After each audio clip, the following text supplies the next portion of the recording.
Hi everyone, hope you're having a great week and everything, and I just wanted to join you in the vineyard in this lovely evening that we're having at the moment. The sun is just setting and it just casts a lovely orange hue over absolutely everything, and it's just the most gorgeous time of day. It's that sort of golden hour of the evening. It's been really hot here today and fairly humid as well, and it's going to continue like this for the rest of the week. But I just wanted to show you something which I think is absolutely beautiful, and if you've got a vineyard yourself or have any vines, you'll know exactly what I mean.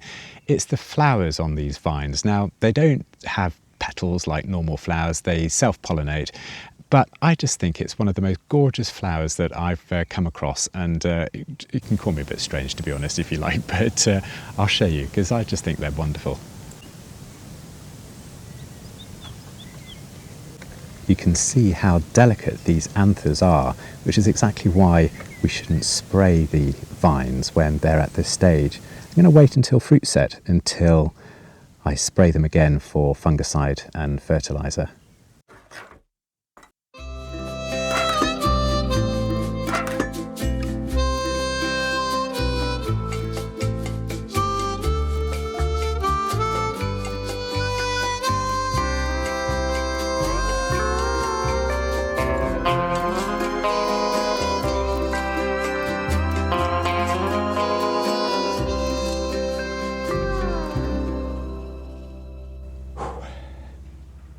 Well, I'm struggling to find motivation today, to be honest. It's hot, really hot, and it's unusually hot for the UK. It's about 33 degrees today, humid with it as well, and I just can't cope.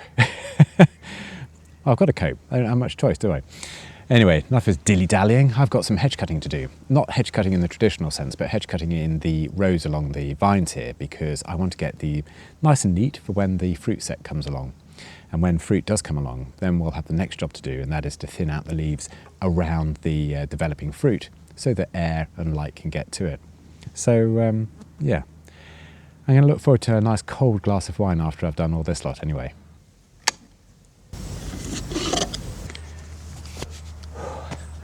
Let's go. Okay, here's an example.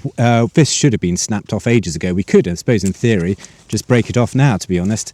They do get a little bit tougher to break off after a while, and this one should have been taken off because it's one of those sort of side shoots or lateral shoots right down at the base, so that can come out as well. But yeah, it's easier to do it with the hedge cutter, to be honest, much faster, and given the number that we've got to do, that's what I'm going to crack on with now.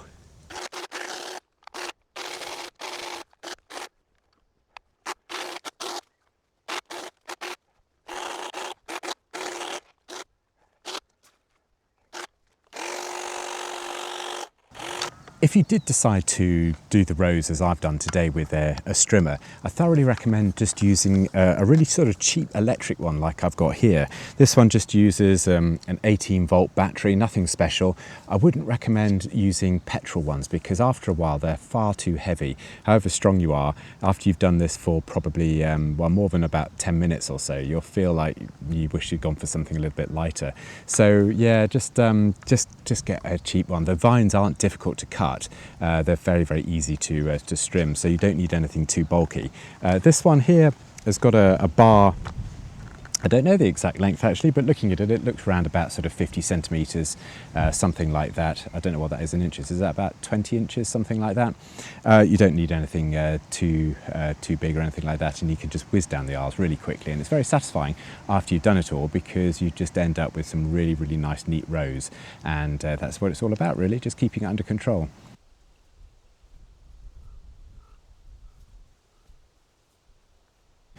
Now, the other two things which I don't leave the house without, hardly ever, because it always needs doing, is my trusty tapener and my snips.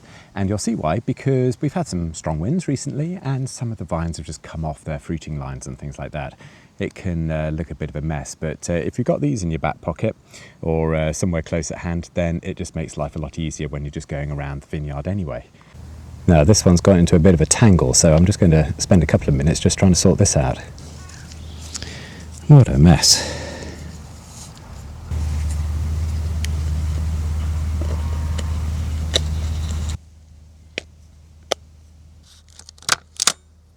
Okay, we're back in action. You can see that the wind has taken a few of them down here on this particular row, so I'm going to spend a little bit of time just rectifying these. And another little one that's come down in the wind. Haven't done very well in the last storm that we've had. There we go. Just tidy that one up a little bit as well. There we go. This one's looking a bit sorry for itself. Another one that's come down in the wind. Well, I'll see if we can get this one looking a little bit better. Anyway, I just wanted to also thank my Patreon members who really help this channel out. They get a lot more information on the Patreon site, background sheets information, 2-minute updates as to what we're doing here. So if you're interested, maybe I'll catch you over there. But until the next episode then, I'll catch you later. Bye for now.